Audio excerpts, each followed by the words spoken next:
안녕하세요. 엄마가 읽어줄게입니다. 오늘 소개할 책은 식사가 잘못됐습니다입니다.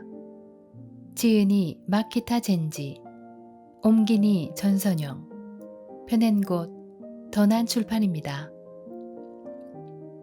저자는 38년간 환자를 진료해온 당뇨병 전문의인데요.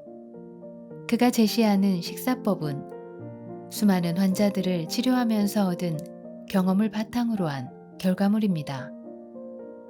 저는 과일을 좋아해서 거의 매일 먹는 편이고 아침에는 주스도 갈아 마시는데 먹고 나면 건강해지는 느낌이 들곤 합니다.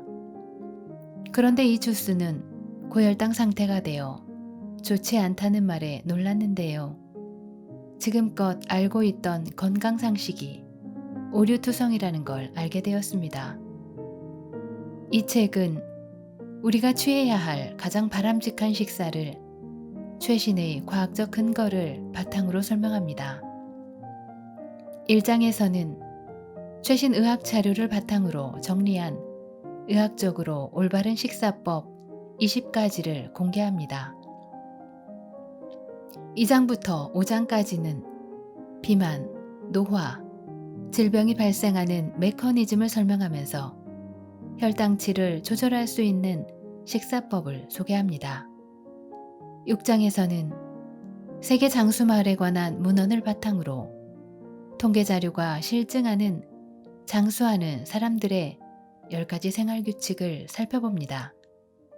건강해야 일도 할 수 있고 행복하게 살 수 있을 텐데요. 지금 당장 식사부터 바꿔봐야겠습니다. 그럼 책 속으로 들어가 보겠습니다. 구독, 좋아요, 알림 설정은 저에게 힘이 됩니다. 자기도 모르게 건강을 해치는 음식. 오늘 하루도 힘내야지. 보험 관련 기업에 근무하는 30대 중반의 A는 매일 아침 회사 건물에 설치되어 있는 자동 판매기에서 캔커피를 뽑는다. 커피가 나오면 자기 자리에 가서 마시면서 컴퓨터를 켜고 메일을 확인한다. 이렇게 하루 일과를 시작한다. A처럼 캔커피를 하루도 빠짐없이 마시는 직장인을 자주 본다. 텔레비전에서 졸음이 말끔히 사라져 상쾌한 기분으로 업무에 임할 수 있다고 광고하는데 그 영향을 받았을지도 모른다. 하지만 건강을 소중히 생각하는 직장인에게 캔커피는 악마의 음료이므로 절대로 입에 대지 않는 것이 좋다. 캔뿐 아니라 페트병에 든 커피도 마찬가지다. 그런 커피 음료는 카페에서 파는 갓 내린 커피와는 차원이 다른 음료다. 설탕 덩어리가 녹아있는 액체일 뿐이며 건강에 나쁜 점은 있어도 좋은 점은 하나도 없다. 그림 0-1은 시중에서 파는 커피 음료 한 병에 들어있는 탄수화물 함유량을 나타낸 것이다. 유어스 도투르 허니라테라는 제품은 100ml당 6.2g의 탄수화물, 가로 열고 정확히는 탄수화물은 당질 플러스 식이섬유지만 식품이 함유된 식이섬유는 극히 소량이므로 여기에서는 당질은 탄수화물로 쓴다. 가로 닫고 이 들어있다. 300ml짜리 하나를 마시면 각설탕 4개 반을 먹는 것이나 다름없다. 스타벅스 디스커버리스 카페라떼라는 제품도 한 병이 200ml로 용량은 많지 않지만 들어있는 설탕의 양이 각설탕으로 치면 4개나 된다. 커피 음료뿐 아니다. 그림 0-2에서 보듯이 자동 판매기나 편의점에서 흔히 볼 수 있는 음료들은 다량의 탄수화물을 함유하고 있는 경우가 많다. 콜라 같은 달콤한 정량음료가 당분을 많이 함유하고 있다는 사실은 잘 알려져 있다. 주의해야 할 것은 아무래도 건강에 좋아 보이는 제품이다. 대표적인 제품을 몇 개 꼽아보자면 위더인 젤리에 45g, 가루 열고 각설탕 11개, 가루 닫고 CC레몬에 50.5g, 가루 열고 각설탕 12개, 가루 닫고 데카비타C에 28.3g, 가루 열고 각설탕 7개, 가루 닫고 으로 다량의 당분이 함유되어 있다. 본래 건강한 사람의 체내에는 약 4.5리터의 혈액이 있으며 그 안에 함유된 포도당 농도, 가루 열고 혈당치, 가루 닫고는 공복일 때 90mg/dl다. 즉 혈액 속에는 4g 전후의 포도당이 존재하며 그만큼만 있으면 충분하다는 것이다. 그렇다면 4g으로 충분한데 커피, 음료 같은 음식을 섭취하여 갑자기 다량의 설탕이 들어오면 어떻게 될까? 사람의 몸이 전혀 생각하지 못한 어이없는 사태가 벌어진다. 매일 40술 이상 설탕을 먹고 있다. 2015년 오스트레일리아에서는 대 슈가 필름이라는 다큐멘터리 영화가 큰 인기를 얻은 바 있다. 이 영화는 감독인 데이먼 가뮤가 직접 주연을 맡아 기업 논리에 의해 설탕 중독에 빠지는 현대인의 모습을 파헤친 작품이다. 일본에서도 2016년에 DVD로 발매되었다. 아쉽게도 극장에서 상영되지는 않았는데 틀림없이 기업의 입장이 고려되었을 것이다. 극장에서는 많은 청량음료가 팔리고 있으니 말이다. 가뮤 감독은 오스트레일리아 사람들이 평균적으로 하루에 40술 이상의 설탕을 섭취하는데 그 설탕이 도무지 설탕 같지 않은 모습이어서 자기도 모르게 섭취하게 된다는 사실을 알고 스스로 피험자가 되어 실험을 시작했다. 그는 과자나 패스트푸드처럼 확실하게 설탕이 많다고 밝혀진 식품이 아니라 요구르트, 시리얼 등 이른바 건강식품으로 알려진 것을 먹음으로써 하루에 40술 이상의 설탕을 섭취했다. 그런 생활을 60일간 계속하면서 심신의 변화를 기록했다. 실험 결과 혈액 검사에서는 중성지방 수치와 간 수치 등의 큰 변화가 나타났고 가로 열고 물론 나쁜 변화다 가로 닫고 체중은 8.5kg이 증가했다. 게다가 정신적으로도 이상해졌다. 가뮤 감독은 자신의 상태를 이렇게 설명했다.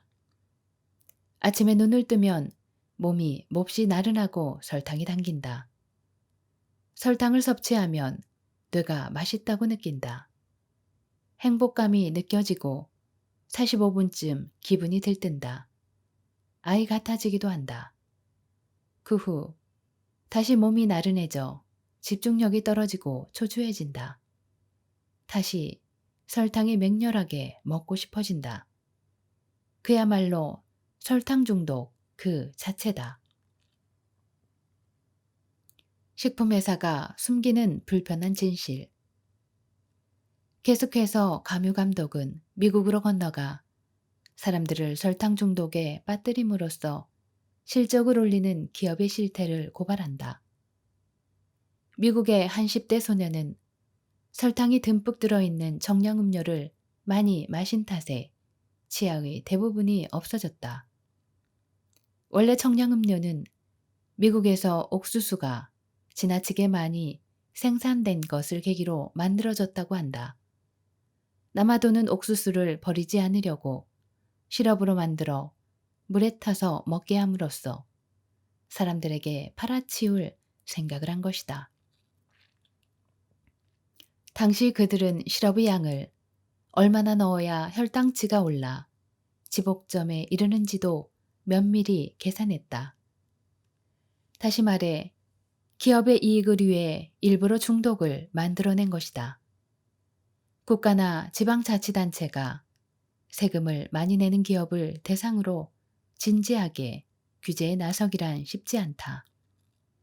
미국에서는 돈에 팔린 학자가 비만을 부르는 것은 설탕이 아니라 지방이다라는 설을 퍼뜨리고 있으며 지금도 그것을 믿는 사람이 전 세계에 존재한다. 이 장에서 상세하게 설명하겠지만 탄수화물을 섭취함으로써 혈중 포도당이 과잉에 이르면 중성지방으로 형태가 바뀌어 지방세포 등에 축적된다. 이것은 생화학을 제대로 배운 사람에게는 당연한 이야기지만 일반인에게는 좀처럼 이해하기 어려운 구조다. 그보다는 지방을 먹었기 때문에 몸에 지방이 쌓이는 것이다 라고 말하는 편이 일반인에게는 더 쉽게 이해될 것이다. 그러나 인간의 몸은 그처럼 단순하지 않아 음식으로 먹은 지방이 그대로 몸에 쌓이지는 않는다. 오히려 지방은 변으로 배출되는 비율이 높다. 서태평양 중부의 나우루 섬에 나우루 공화국이라는 세계에서 가장 작은 나라가 있다. 예전에는 원주민이 전통적인 생활 방식을 지키며 살아가는 섬나라였지만 인광석이라는 자원이 발견되면서부터는 생활이 매우 풍요로워졌고 1968년에는 오랜 신탁 통치에서 벗어나 독립했다. 이 나라 사람들은 인광석 덕분에 일하지 않고 정부가 주는 돈으로 살 수 있게 되었다. 그와 동시에 미국을 비롯한 여러 선진국에서 콜라와 햄버거로 대표되는 문명의 음식이 들어왔다. 일하지 않고 콜라와 햄버거 같은 문명의 음식들을 즐겨 먹던 사람들은 순식간에 탄수화물 중독에 빠졌고 국민의 80%가 비만이라는 세계 최악의 기록을 세우고 말았다. 게다가 어느 순간 인광석이 바닥을 드러내면서 지금은 세계에서 가장 빈곤한 나라 중 하나가 되었다. 비만과 당뇨병이라는 문명병이 넘쳐나는 가난한 나라가 되어버린 것이다. 일본이나 중국, 중동의 여러 나라도 그렇지만 돈이 있는 곳에는 설탕이 반입되게 마련인데 그럼으로써 이익을 얻는 사람이 생긴다. 일본인은 이제 콜라에는 속지 않을지도 모른다. 그 대신 건강에 좋다, 기운이 난다, 머리가 맑아진다와 같은 문구에는 금세 마음을 빼앗긴다. 이런 내용으로 광고하는 제품 중에는 설탕이 듬뿍 든 것이 많다. 탄수화물을 끊지 못하는 이유. 산에서 조난당한 사람들이 죽음에 이르는 이유는 대개 저체온증 때문이다. 체온을 유지하고 강물이라도 마실 수 있다면 먹을 것이 없어도 한 달 가까이 목숨을 부지할 수 있다. 음식을 먹을 수 없는 상태가 계속되면 간세포 같은 것에 저장되어 있던 글리코겐이 그것도 바닥나면 지방세포의 중성지방을 연소함으로써 가로 열고 정확하게는 지방을 에너지원으로 사용해 일부는 포도당이 되어 혈액 속에 방출된다. 가로 닫고 우리는 에너지를 얻고 혈당치를 안정시켜 목숨을 이어갈 수 있다. 바꿔 말하면 우리는 굶주린 상태에서도 살아남을 수 있으며 혈당치가 지나치게 내려가지 않는다. 산악인이 비상식량으로 초콜릿이나 양갱처럼 무게에 비해 탄수화물 함유량이 많은 먹거리를 준비하는 이유는 유사시에는 그런 음식을 먹는 것이 가장 효과적이기 때문이다. 하지만 현대인에게 유사시는 좀처럼 찾아오지 않는다. 반면에 우리 선조들은 끊임없이 위기와 맞닥뜨렸다. 선조들은 일상적으로 굶주렸고 언제 죽어도 이상하지 않은 상황에 놓여 있었다. 그런 선조들의 뇌에는 혈당치를 지나치게 낮추면 안 된다. 기회가 있을 때마다 탄수화물을 섭취하라라는 지령이 깊이 뿌리 박혀 있다. 우리도 그것을 그대로 물려받았다. 채소나 생선을 먹지 못하는 사람은 있어도 밥이나 라면이 싫다고 하는 사람이 없는 것은 그런 이유 때문이다. 즉, 살아남기 위해 우리 몸은 탄수화물을 섭취하도록 구조화되어 있다. 탄수화물을 먹었을 때 우리는 포상으로 행복감을 느끼게 되어 있다. 탄수화물을 섭취해 혈당치가 올라가면 세로토닌과 도파민이 방출되어 뇌가 쾌락을 얻는다는 사실은 앞서 말한 바 있다. 이런 우리 몸의 구조는 굶주렸던 선조들의 시대에 혈당치가 너무 떨어져 목숨을 잃지 않도록 설계된 것이다. 그러나 현대인으로 말할 것 같으면 굶주리지도 않는데 뇌의 쾌락을 위해 탄수화물을 섭취하고 있다. 그야말로 탄수화물 중독이다.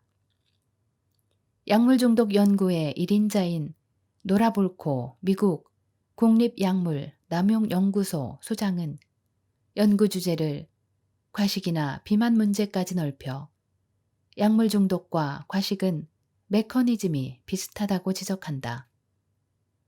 둘 다 뇌가 보수를 얻기 위해 반복하는 중독이라는 이야기이다. 의사에게 살을 빼라는 말을 들었는데 라면 가게 간판을 보면 그냥 지나치지 못하는 것도, 달콤한 빵이 없으면 만족하지 못하는 것도 의지가 약해서가 아니라 뇌가 중독되었기 때문이라는 사실을 깨달아야 한다. 그럼 0-9는 내가 만든 탄수화물 중독 체크리스트다. 이를 참고하여 자신의 상태를 객관적으로 확인해 보기 바란다. 덧붙이자면 이 검사를 실시한 결과 비만인의 75%가 탄수화물 중독이었다. 탄수화물이 살찌는 주된 원인.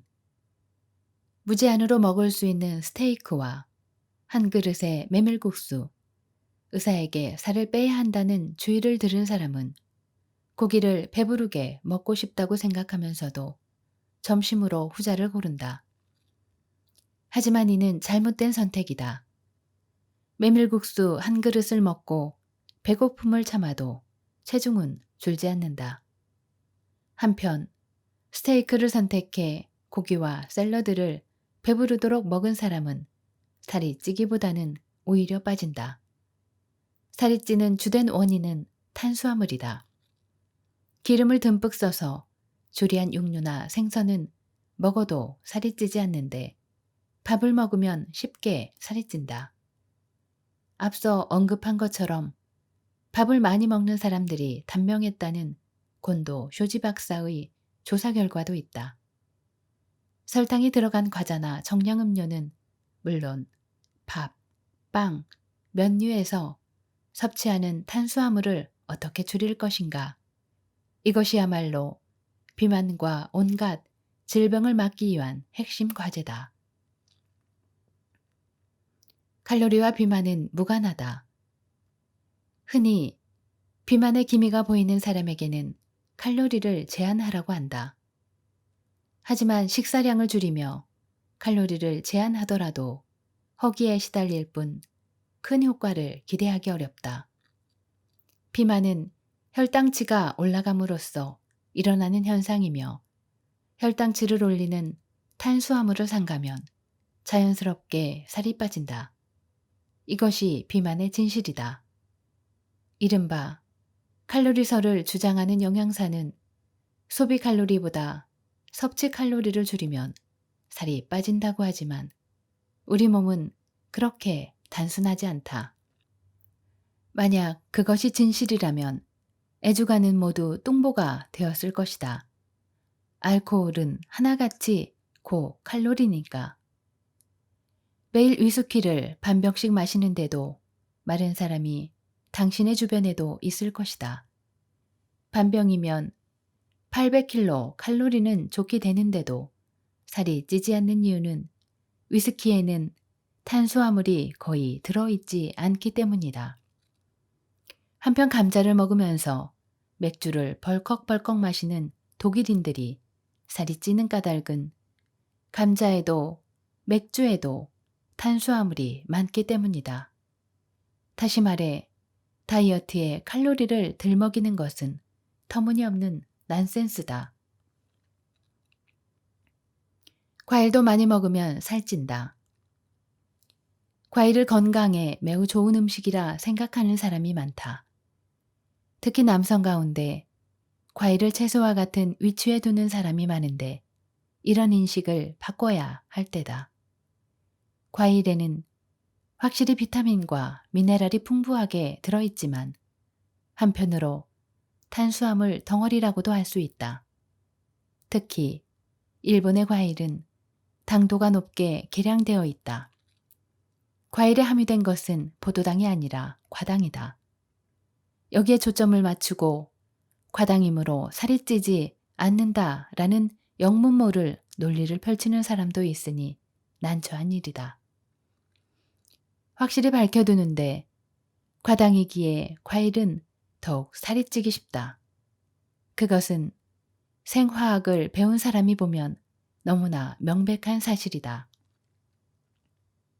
인간의 몸은 에너지원으로서 포도당을 우선적으로 사용한다. 과당은 에너지원이 아니므로 곧바로 지방으로 바뀌어 몸속에 저장된다. 즉, 살이 찌기 쉬운 당이다. 과일을 좋아한다면 아침 식사 마지막에 조금만 천천히 씹어 먹는 것이 좋다. 과일을 주스로 만들어 먹어서는 안 된다. 과일을 많이 넣어 탄수화물이 듬뿍 들어있는 주스를 아침에 일어나자마자 공복 상태에서 마시는 것은 최악이다. 운동은 식후에 바로 하는 것이 좋다. 탄수화물을 먹으면 혈당치가 올라가지만 식후에 바로 운동을 하면 혈당치 상승을 억제할 수 있다. 이런 이유로 운동은 식후에 바로 하는 것이 효과적이다. 예전에는 식후에는 소화를 위해 느긋하게 쉬는 것이 상식이었다. 그러나 애초에 식후에 느긋하게 쉬어야 할 만큼 한 번에 많은 음식을 먹어서는 안 된다. 식사할 때는 혈당치가 크게 상승하지 않도록 배가 70% 정도 부를 때까지만 먹어야 한다. 한때 공복 상태에서 운동을 하면 지방이 탄다는 말도 떠돌았다. 하지만 공복일 때 운동을 하면 그 후 다시 배가 고픈 상태에서 폭식하게 되어 혈당치가 급격히 상승한다. 혈당치가 상승하면 그만큼 살이 찐다. 공복 상태의 운동은 낡은 생각이 된 지 오래다. 탄수화물을 많이 섭취했을 때는 식후에 바로 운동을 해서 혈당치의 상승을 억제한다면 비만을 확실하게 막을 수 있다. 이 경우 달리기뿐 아니라 실내에서 스쿼트나 스트레칭 같은 간단한 동작을 하는 것만으로도 충분하다. 운동이 아니라 식사를 조절한다. 살을 빼기 위해 달리기를 한다는 직장인이 많다. 직장에 나가 일하는 것만으로도 피곤한데 달리기까지 하다니 고생이 이만저만이 아니다. 그러나 정말로 다이어트를 생각한다면 운동을 하기보다 식생활을 바꿔야 한다. 운동으로 뺄 수 있는 체중은 얼마 되지 않으니 그다지 효율적이라 할 수 없다. 애초에 많은 사람이 이렇게까지 식사보다 운동으로 체중을 줄이고 싶어 하는 이유는 모르는 바가 아니다. 식욕을 이기지 못하기 때문이다. 특히 남성은 배를 비워둘 바에는 차라리 힘든 운동을 참는 편이 낫다고 생각하는 사람이 많다. 그러나 그런 사고 구조에 빠지는 것은 한마디로 올바른 지식이 부족하기 때문이다. 일장에서도 언급했지만 다이어트를 위해 칼로리를 제한하는 것은 쓸모없는 일이다. 탄수화물을 제한하기만 한다면 공복을 참을 필요가 전혀 없다. 그러나 스포츠 음료 회사의 인스타그램에서 운동을 하지 않고 식사 조절만으로도 근육이 빠진다며 꼬드기는데 넘어가는 사람이 적지 않다. 운동을 하면 근육이 붙는다는 말은 사실이다. 그러나 식사를 제한하여 살을 빼면 근육이 빠진다라는 말은 거짓이다. 앞서 설명했듯이 식사로 탄수화물을 제한하면 일단 글리코겐이 모두 사용된 후에 지방이 연소되기 때문이다. 몸속 지방세포에 축적된 중성지방이 전부 사용되고 나서야 비로소 우리는 근육의 단백질에서 에너지를 얻게 된다. 즉, 근육이 빠지는 것이다. 그런 일은 산에서 조난을 당해 아무것도 먹지 못할 때나 일어난다. 게다가 몸무게가 70kg인 남성에게는 한 달 이상을 버틸 수 있는 지방 에너지가 저장되어 있다. 적어도 불룩 나온 배가 신경 쓰이는 중년 남성이 근육에서 에너지를 얻어야 할 만큼 철저히 식사를 제한할 수 있으리라고는 생각하기 어렵다. 근육 훈련에 열중하는 사람들이 흔히 말하는 근육을 늘림으로써 기초대사를 높이면 다이어트가 된다라는 이론도 일리가 있다. 하지만 그렇게까지 기초대사를 높이려면 심도 있는 훈련이 필요하다. 충분한 훈련 시간을 확보하지 못하면 금세 근육이 빠져 도로 아무타불이 된다. 바로 이것이 문제다. 운동선수도 아닌데 줄곧 혹독한 훈련을 계속할 수 있는 사람이 얼마나 되겠는가? 70세가 넘어서도 계속할 수 있을까? 텔레비전 광고에 등장하는 예전에는 뚱뚱했지만 엄청난 운동으로 놀랄 만큼 살이 빠지고 근육이 잡힌 유명인은 그 몸매를 계속 유지할 수 있을까? 멋진 몸을 만들고 싶다는 생각에서 근육 훈련에 열중하는 것은 나쁜 일이 아니다. 그러나 그것을 다이어트나 건강 다지기와 연결시켜서는 안 된다. 이도저도 아닌 어중간한 일석이조는 포기하고 올바른 식사법을 익히는 것을 최우선으로 생각해야 한다. 진정한 건강은 일시적인 노력만으로는 손에 넣을 수 없다. 이성적인 직장인이라면 무리하게 장기간 근육을 유지하려고 노력하기보다 탄수화물 제한에 집중하는 것이 훨씬 이롭다는 사실을 알 것이다. 그러고 나서 운동을 한다면 걷거나 계단 오르내리기를 20분쯤 하는 것이 좋다. 특히 탄수화물을 많이 섭취한 후에 곧바로 운동을 하면 혈당치의 상승이 억제되어 비만을 막을 수 있다. 매일 먹는 탄수화물 양을 줄인다. 지금까지 살펴본 것처럼 살이 찌는 주된 요인은 탄수화물이다. 현대인은 무의식 중에 지나치게 많은 탄수화물을 섭취하고 있는데 중독에 가까운 수준이다. 따라서 매일 입에 넣는 탄수화물의 양을 제한하고 적절히 관리하면 체중을 줄일 수 있다. 어떻게 탄수화물을 제한해야 할까? 우선 매일 먹는 식사에서 밥이나 빵, 면류, 감자류를 줄이고 그만큼 채소, 고기, 생선, 두부 등을 배가 부르게 먹는다. 칼로리는 일절 신경 쓰지 않아도 된다. 캔커피나 주스, 정량음료는 금물이다. 목이 마르면 물이나 차를 마시는 버릇을 들인다. 케이크나 과자 같은 단 음식은 탄수화물 덩어리이므로 일절 먹지 않는다. 특히 저녁 식사에서는 탄수화물을 가급적 줄인다. 아침이나 점심이면 그 후 활동에 따라 포도당도 소비되기 쉽지만 저녁 식사 후에는 자는 일만 남았으니 모조리 몸속에 쌓이고 만다. 밤에는 탄수화물 함유량이 많은 음식을 먹지 말아야 하며 이를 철저히 지켜나간다면 반드시 살이 빠진다.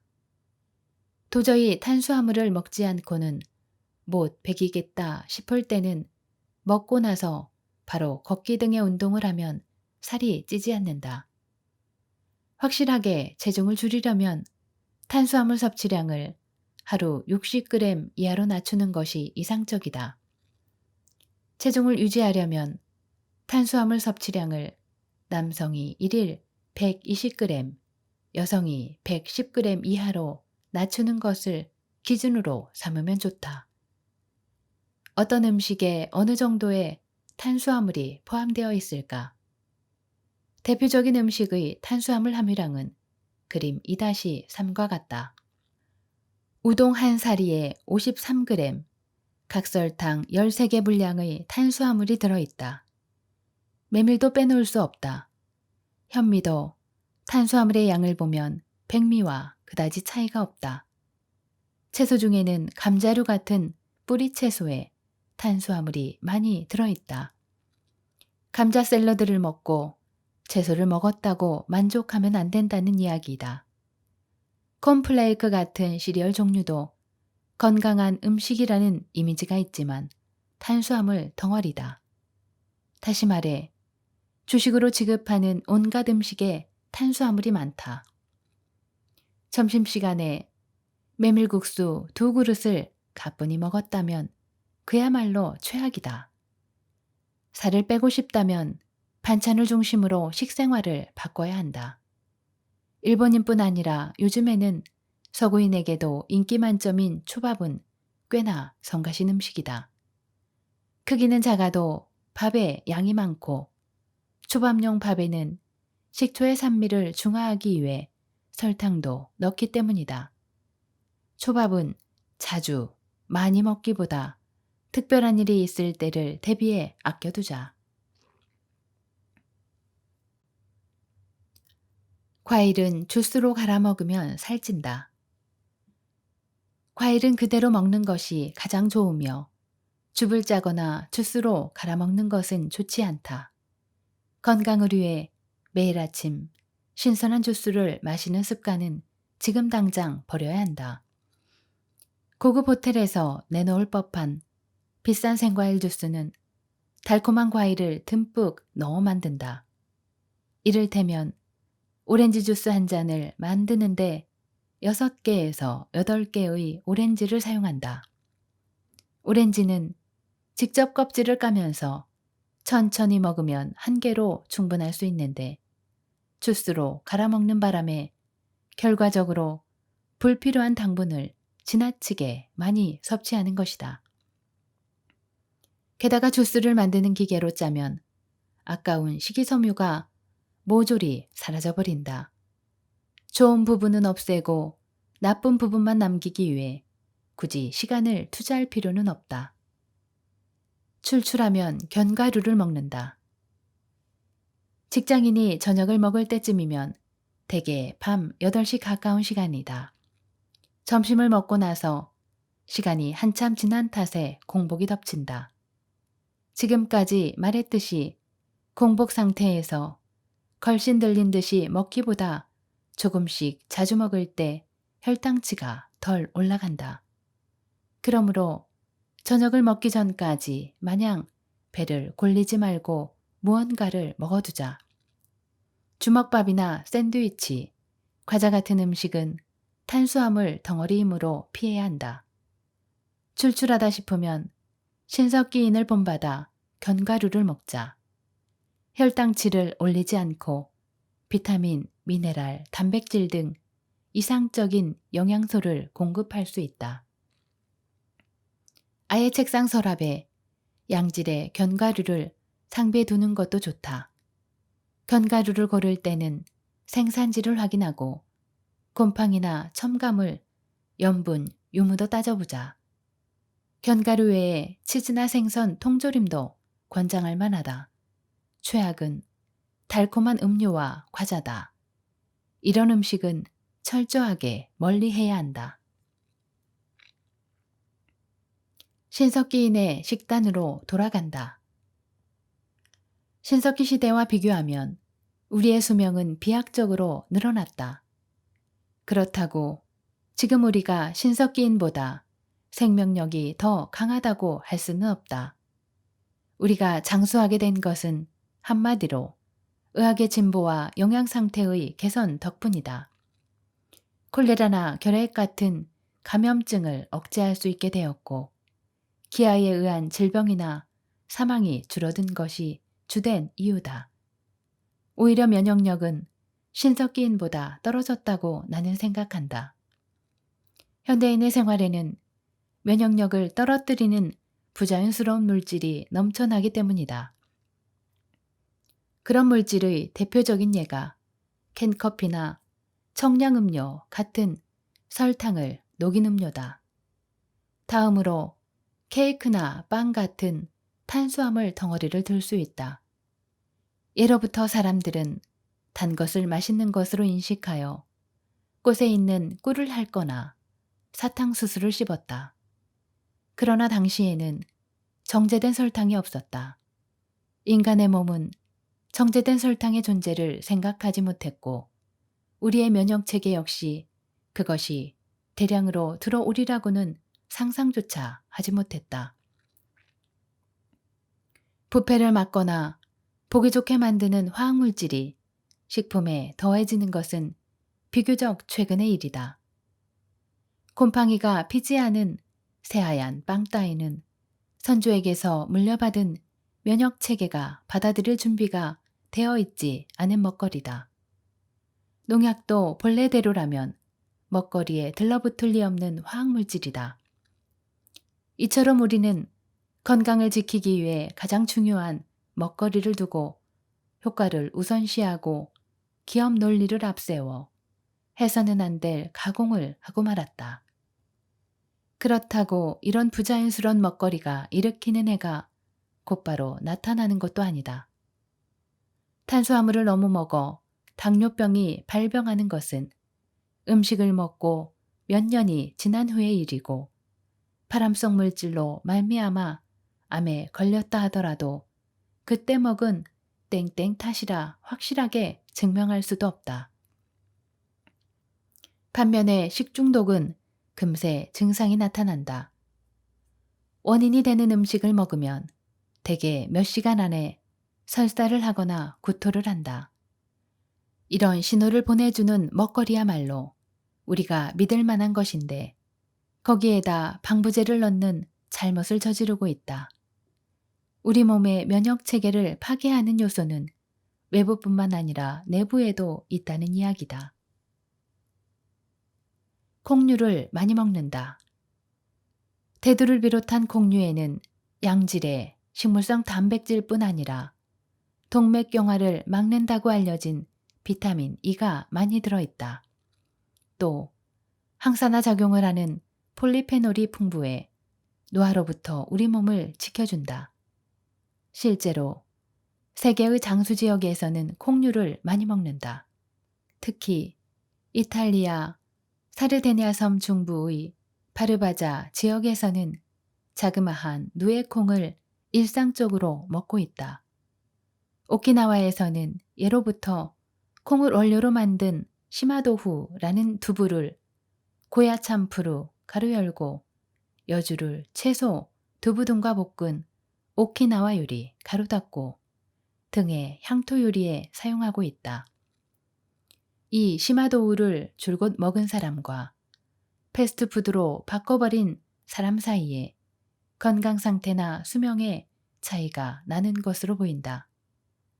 100세가 넘어서도 건강하려면 두부를 적극적으로 먹을 것을 권한다. 슈퍼마켓에서 손쉽게 구할 수 있는 두부, 나토, 두유 같은 콩 제품을 일상적으로 즐겨 먹자. 풋콩이나 누에콩, 껍질째 먹는 강낭콩이나 완두콩 등이 출하되는 시기에는 살짝 데쳐 그대로 먹는 것이 가장 좋다. 말려서 나오는 팥, 덩굴 강낭콩, 병아리콩, 렌틸콩, 붉은, 강낭콩 등 다채로운 콩류를 1년 내내 손에 넣을 수 있다. 말린 것뿐 아니라 최근에는 바로 요리에 사용할 수 있도록 살짝 익혀놓은 통조림 제품도 나와 있으므로 이를 활용한다면 손쉽게 콩류의 섭취량을 늘릴 수 있다. 이런 콩류는 지금까지 달짝지근하게 졸여 먹는 것이 일반적이었지만 그런 콩잡 안에는 설탕이 많이 사용된다. 달짝지근하게 졸여 먹기보다는 싱겁게 익힌 콩을 샐러드에 더하거나 칠리, 콘카르네, 가루 열고 다진 쇠고기에 강낭콩, 칠리 파우더 등을 넣고 끓인 매콤한 슈트, 가루 닦고 등 달지 않은 요리에 이용하는 방법을 권한다. 지금까지 식사가 잘못됐습니다. 였습니다. 시청해 주셔서 감사합니다.